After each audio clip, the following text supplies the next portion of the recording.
안녕하세요. 초간단 파이썬 독자 여러분 반갑습니다. 조인성입니다.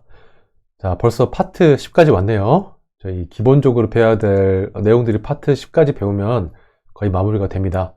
그리고 파트 11, 12에서는 데이터 분석 프로젝트 관련된 내용들이 있기 때문에 기본적인 문법 같은 것들은 파트 10까지 배우시면 필요한 문법은 전부 배웠다고 해도 과언이 아니겠습니다. 자, 파트 10은 소스 코드를 재사용하는 방법에 대해서 알아볼 텐데요. 이번 시간은 첫 번째 시간으로 소스 코드 재사용에 대한 개념 잠깐 설명드린 다음에 함수에 대해서 배워볼 거예요. 그래서 지금까지 기본 함수들 여러 가지 사용해 보셨죠. 뭐 print라든지 input이라든지 뭐 len, range, 뭐 sorted 같은 함수들 많이 써보셨는데 이번 시간에는 그런 함수를 직접 만드는 방법에 대해서 제가 설명드리겠습니다. 자, 학습 목표와 주요 용어, 그 다음에 학습 시간 이런 것들은 책의 내용을 참고해 주시기 바랍니다. 자, 소스 코드 재사용이라는 건 무엇일까요? 여러분들 지금까지 작성했던 소스 코드 보면 항상 새로운 소스 코드를 작성했었죠. 동작하는 기능 같은 것들도 매번 다시 타이핑을 했었는데 실은 이 커피 머신처럼 우리 함수 개념을 설명했을 때 제가 설명드렸다시피 어떤 인수가 들어왔을 때 이걸 어떻게 처리하고 어떤 반환값을 내줘야 돼 라고 미리 정의를 해 놓으면 그걸 계속 그냥 재활용하면 되거든요. 항상 모든 소스 코드를 다시 작성할 필요가 전혀 없습니다. 또 그렇게 작성해서도 안 좋고요. 굉장히 비효율적인 소스 코드가 되고 똑같은 소스 코드가 여러 군데 산지하다 보면 유지보수하기가 굉장히 어렵습니다. 유지보수가 어렵다는 이유는 뭐냐면 어떤 소스 코드를 변경을 해야 돼요. 근데 동일한 소스 코드 블럭들이 여기저기 산재되어 있으면 다 찾아가서 수정을 해야 되잖아요. 근데 사람이 실수도 할 수 있기 때문에 빠뜨릴 수도 있습니다. 그러면 똑같은 소스 코드가 똑같이 동작을 해야 되는데 이 소스 코드는 이렇게 동작하고 이 소스 코드는 다르게 동작할 수 있는 그런 가능성이 생기게 됩니다. 그래서 소스 코드는 최대한 중복이 되지 않게끔 재사용할 수 있게 설계해서 코딩하는 것이 좋은 프로그래머가 되기 위한 하나의 필수적인 조건이라고 볼 수 있겠습니다. 자, 그래서 이번 시간 동안에 알아볼 재사용 방법은 크게 네 가지가 있습니다.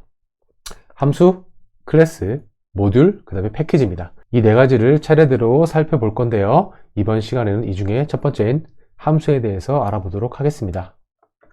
자, 나만의 함수를 만드는 방법은 아주 단순합니다. 이 문법이 이런 식이에요. 우리 if문이나 while문, for문 썼을 때랑 조금 비슷해 보일 수도 있는데 가장 큰 차이점은 뭐냐면 처음에 def로 시작하죠. def, define의 약자입니다. def를 넣고 한 칸 띄우고 함수 이름을 넣은 다음에 그 다음에 소괄호 기호로 감싸고 있는 걸 볼 수가 있죠. 이게 앞서 배웠던 뭐 if문이랑 while문이랑 가장 큰 차이점이죠. 이것이 바로 함수다라는 것을 알려주는 또 하나의 장치일 수도 있고요. 이 굉장히 중요합니다. 이 소괄호 기호 빠뜨리면 안 되고요. 그 다음에 소스 코드 블럭을 시작하겠다라는 걸 의미하는 클론 기호가 있는 것을 확인할 수가 있습니다. 그리고 나서 들여쓰기가 된 상태로 재사용할 소스 코드 블럭을 집어넣는 것을 확인할 수가 있습니다. 이거 실제로 소스 코드 한번 작성해 봐야겠죠. 예시 한번 볼까요? hello라는 예시를 만들어서 제 이름을 입력받아 가지고 프린트하는 것을 소스 코드 블럭에 넣고 있네요. 우리 예전에 실습했던 내용이죠.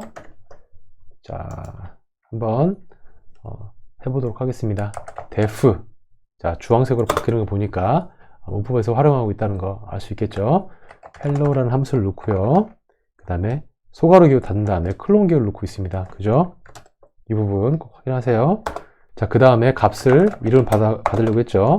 input 통해서 어떻게 해요?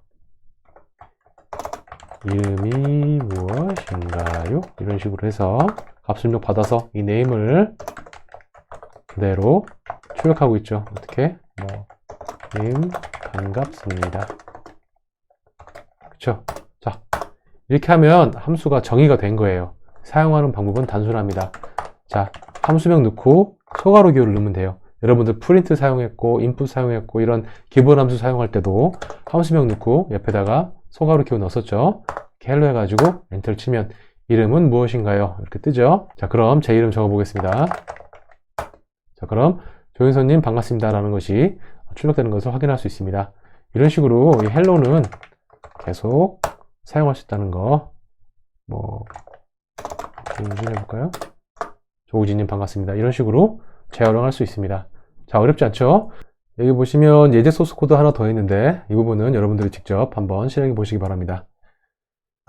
자, 그 다음에 인수와 반환 값이 있는 함수인데요. 이 헬로 함수를 제가 좀 바꿔볼게요. 여기 보면 input 값을 통해 가지고 네임을 받게끔 되어 있는데 함수에 인수로 넣어서 여기 네임을 넣는 방법을 한번 해볼게요. 자, 이건 어떻게 되냐면 네임에다가 이렇게 인수를 바로 정의를 하는 겁니다. 어렵지 않아요. 그냥 지워버릴게요. 이렇게 해서 엔터 치겠습니다. 자, 그러면 지금 보면 def 함수 넣고 넣고 싶은 인수를 여기다 넣고 있죠. 그렇죠? 그리고 여기 받은 인수를 소스코드 블럭에서 활용하고 있는 것을 확인할 수가 있습니다. 자, 그럼 이거를 할 수 있겠죠. 여기다가 인수를 넣는 거예요. 안나 이렇게 하면 안나님 반갑습니다. 이렇게 뜨겠죠. 자, 이게 바로 인수 개념입니다. 자, 이런 인수는 여러 개가 될 수도 있어요. 가령 예를 들어서 제가 여기다가 네임이랑 greeting 메시지를 넣는다고 한번 해볼게요. 그리고 여기는 님까지만 넣고 greeting 메시지를 이렇게 출력해 볼까요? 이런 식으로. 그러면 헬로우를 호출할 때 여기다가 첫 번째에다가 이번에는 신후, 그 다음에 그리팅 메시지에다가 반갑다 이런 식으로 가로 닫겠습니다. 자, 그러면 정의문 보면, 자, 정의문을 보면 이 신우가 이 네임에 대입이 될 거고요. 반갑다는 여기에 대입이 되겠죠. 그러면 프린트폰에 의해서 이렇게 값이 출력되는 것을 확인할 수 있을 겁니다. 자, 실행해 볼까요? 신우님 반갑다 이렇게 뜨죠. 좀 한글이 좀 이상하긴 한데요. 그렇죠? 그 다음에 이제 리턴문 있는 거를 확인해 볼게요. 자, 이 소스 코드 한번 볼까요? 이게 뭐냐면 이름을 집어넣으면은 이름 뒤에다 님을 붙여가지고 반환하는 겁니다. 해볼까요? 자, def문이었죠. 그 다음에 add suffix 하고 여기다가 이름을 받을게요. 자, 이름을 넣은 다음에 자, 반환한다고 했죠. 리턴문입니다. 자, 리턴을 해서 어떻게 해요? name에다가 뭘 더해요? 님만 더해가지고 반환을 한번 해보겠습니다. 엔터 칠게요. 자, 그러면 add suffix를 해볼까요? 여기다가 신우 넣었어요. 엔터 치면 신우 님으로 반환되는 거를 볼 수가 있죠. 자, 이렇게 반환되는 거를 이렇게 담을 수도 있겠죠. 변수에다가 어떻게 담아요? name with suffix 해가지고 똑같이 함수 넣어서 출력을 해보면 이 변수값 어떻게 돼요? 신은 이미 들어가 있는 것을 확인할 수 있습니다. 자, 이 함수에 인수를 넣은 값을 작업을 해가지고 반환을 해서 이 값에 대입을 하고 있죠. 이게 바로 함수가 값을 리턴하는 방법입니다. 자, 그리고 여기 또 함수 보면 A랑 B라는 인수 두 개를 받아가지고 더한 값을 반환하는 예시도 있죠. 이것도 한번 작성해 보도록 하겠습니다. 자, def sum A랑 B 값이 있는데 그죠? 클론 기호 열고요. 리턴해서 A랑 B랑 더한 값을 반환하라. 이렇게 해서 3에다가 3, 5 이렇게 넣으면 3이랑 5랑 더한 8이라는 값이 반환이 되고요. 그죠? 15, 43 이렇게 하면 58이 반환되는 것을 확인할 수 있습니다. 자, 이번 시간 아주 짧았죠? 함수에 대해서 알아봤습니다. 재사용할 수 있는 방법이 여러 가지가 있는데 제일 첫 번째, 함수를 어떻게 작성하고 정의문이 어떻게 되어 있고 또 인수를 어떻게 넣고 반환값을 어떻게 넣는지 같이 한번 살펴보았죠. 자, 다음 시간에는 조금 더 진보된 형태의 클래스라는 것을 알아볼 겁니다. 자, 그럼 다음 시간에 뵙도록 하겠습니다. 제 강의 바로 업데이트 받으시려면 채널 구독 눌러주시고요. 모든 알림 허용 눌러주시기 바랍니다. 자, 그럼 다음 시간에 뵙겠습니다. 고맙습니다.